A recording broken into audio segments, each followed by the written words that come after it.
भिलनी बड़ी तपस्विनी, शबरी जाको नाम। मतंग ऋषि कह कर गए, तो है मिलेंगे राम, तो है मिलेंगे राम। बोलिए भक्त और भगवान की। भक्तजनों, गोस्वामी तुलसीदास द्वारा रचित रामचरितमानस में प्रभु श्री राम की अनेकानेक लीलाओं का वर्णन है। जैसे जन्म लेकर शिक्षा दीक्षा ग्रहण कर ताड़का जैसे असुरों का वध, और चाहे धनुष भंग कर सीता जी से विवाह करना हो, और रावण का नाश कर धरती के पापों को मिटाना हो। प्रभु राम ने किस तरह अपने भक्तों के मन में भक्ति की अलख जगाई, आइए ऐसी ही एक भिलनी की भक्ति की गाथा मैं आपको सुनाने जा रहा हूँ, जिसका नाम था शबरी। भक्त और भगवान की ये पावन कथा सुनकर आपको विश्वास हो जाएगा भक्तों कि भगवान किसी जाति पाति के भेद को नहीं मानते, और उन्हें तो केवल भाव की भूख लगती है। तो आइए सुनते हैं ये पावन कथा।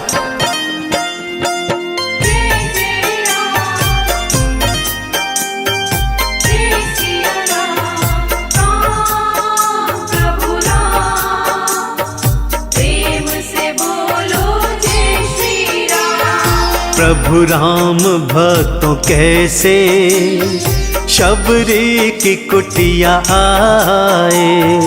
प्रभु राम भक्तों कैसे शबरी की कुटिया आए। शबरी के हाथों कैसे झूठे वो बेर खाए। शबरी के हाथों कैसे झूठे वो बेर खाए। प्रभु राम भक्तों कैसे शबरी की कुटिया आए। प्रभु राम भक्तों कैसे शबरी की कुटिया आए। कथा कुछ इस प्रकार से है भक्तों। शबरी का वास्तविक नाम श्रमणा था, जो भील समुदाय से संबंध रखती थी। शबर जाति में पैदा होने के कारण कालांतर में उनका नाम शबरी पड़ गया। उनके पिता भीलों के मुखिया थे, और वो अपने गांव का साम्राज्य बड़ी कुशलता से चलाते थे। शबरी का विवाह एक भील कुमार के साथ तय हुआ भक्तों। परंपरा के अनुसार विवाह से पहले अनेक पशु बलि देने हेतु लाए गए। शबरी ने जब उन निरीह प्राणियों को देखा तो उनके मन में दया का भाव जागृत हुआ। पिता के चरणों में पड़कर प्रार्थना की, हे पिताश्री, विवाह में इतने निरीह पशुओं का वध करेंगे, भला ये कैसा न्याय है। इस परंपरा को समाप्त कीजिए पिताश्री, तभी मैं विवाह करूंगी। परंतु पिता तो भील समुदाय के मुखिया थे, परंपरा से कैसे पीछे हटते, वो इस बात को तैयार नहीं हुए। तब इस पर शबरी ने अपने मन में क्या निर्णय लिया, आइए सुनते हैं।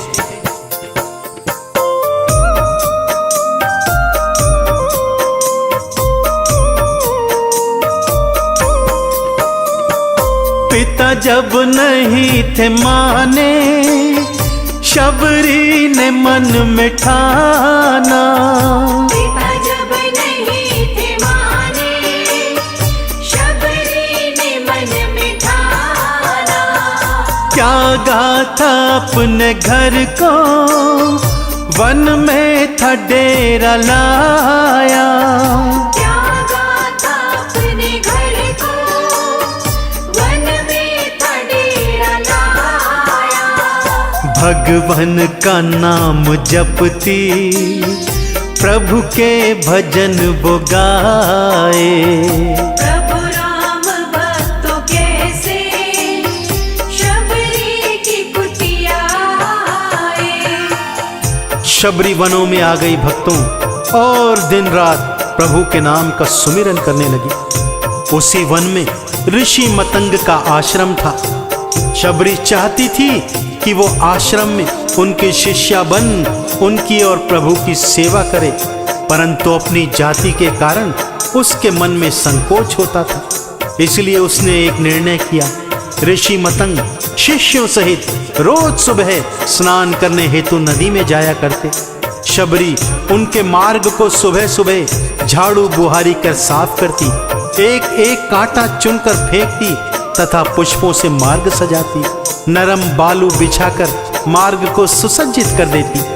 पहले तो ऋषि मतंग को इस बात का ध्यान नहीं आया, परंतु जब उन्होंने देखा कि नित्यपति उनका मार्ग इस तरह सुसज्जित है, तो एक दिन उन्होंने निर्णय किया कि वो देखेंगे भला ऐसा कौन सा भक्त है जो उनकी इस तरह सेवा कर रहा है।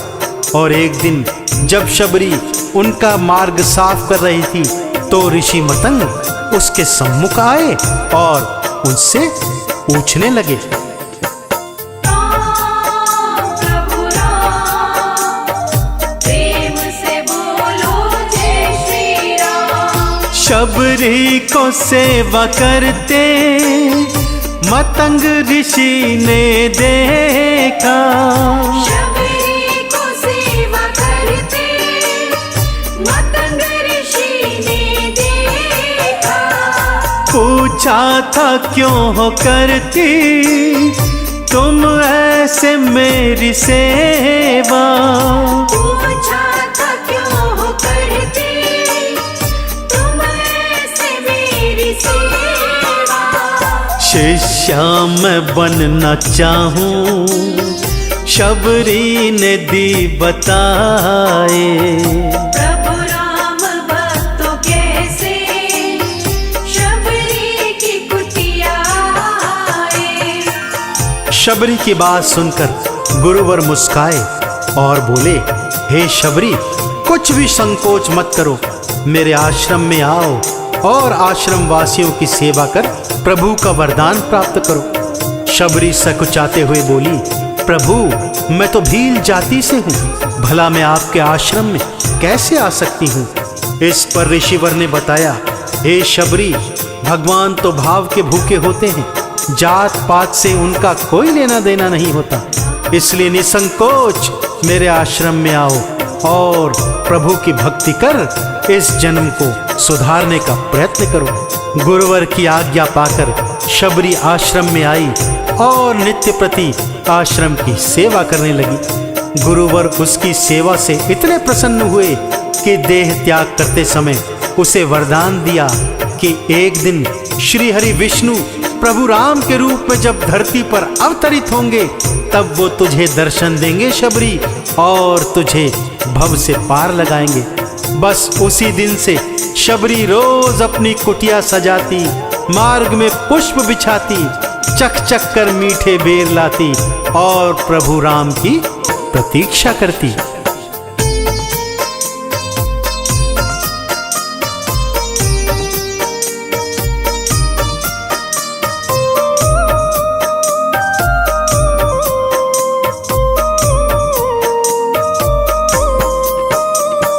कब आए मेरे रामा, शबरी रही पुकारे। कब आए मेरे रामा, शबरी रही पुकारे। नैना थे राह ताके, राहों को थी बुहारे। नैना तेरा हटा के, राहों को थी बुहारे। बस रामा रामा शबरी, भगतों रही थी गाए। प्रभु राम भक्तों कैसे शबरी की कुटिया आए। भक्तों, कहते हैं ना कि भगवान अपने ही सच्चे भक्तों की परीक्षा लेते हैं। प्रतीक्षा कर करके शबरी वृद्ध हो गई, परंतु प्रभु राम ने उन्हें दर्शन नहीं दिए। शबरी रोज रो रो कर प्रभु राम की प्रतीक्षा करती, उनके मार्ग में पुष्प बिछाती, चक चक कर मीठे बेर उनके खाने हेतु रखती, पर प्रभु नहीं आ रहे थे। परंतु भक्त वत्सल प्रभु श्री राम कैसे ना आते भक्तों।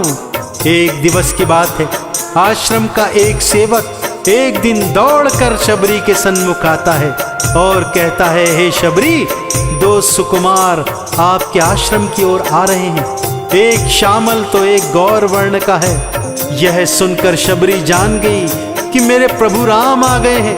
दौड़कर दोनों के पास पहुंची, प्रभु के चरणों में गिर प्रणाम किया, आंसुओं से चरण धुलवाए और आदर सहित उन्हें अपनी कुटिया में ले आई। रोज की तरह मीठे बेर चख कर रखे हुए थे। भक्ति भाव में भूल गई कि ये बेर तो झूठे हैं। अपने हाथों से प्रभु को बेर खिलाती, प्रभु भी उसकी भक्ति की रौ में बहकर शबरी के झूठे बेर खाते गए और भक्त और भगवान का रिश्ता निभाते गए। प्रभु राम, प्रेम से बोलो जय श्री राम। हाथों से भीलनी के झूठे थे बेर खाए, हाथों से भीलनी के झूठे थे बेर खाए।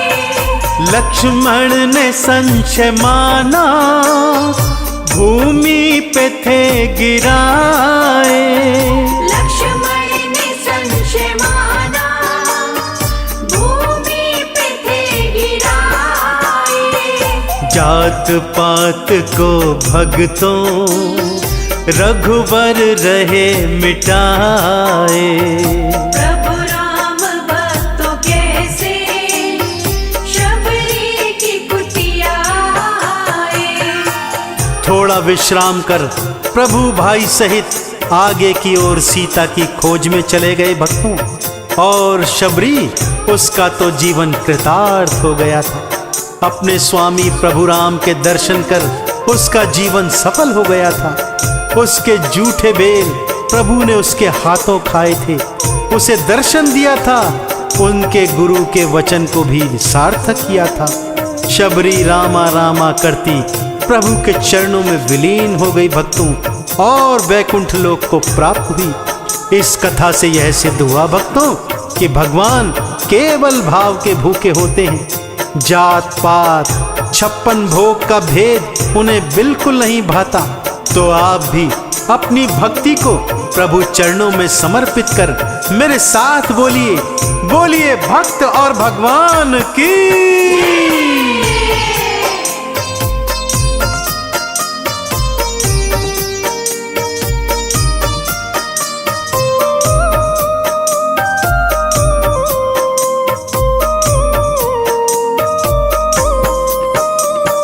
शबरी को भव से तारा, जाति का भेद टारा। शबरी को भव से तारा, जाति का भेद टारा। भक्ति अमर बनाई, भव का बने किनारा। भक्ति अमर बनाई, भव का बने किनारा। चरणों में करके वंदन, चंदन तिलक लगाए।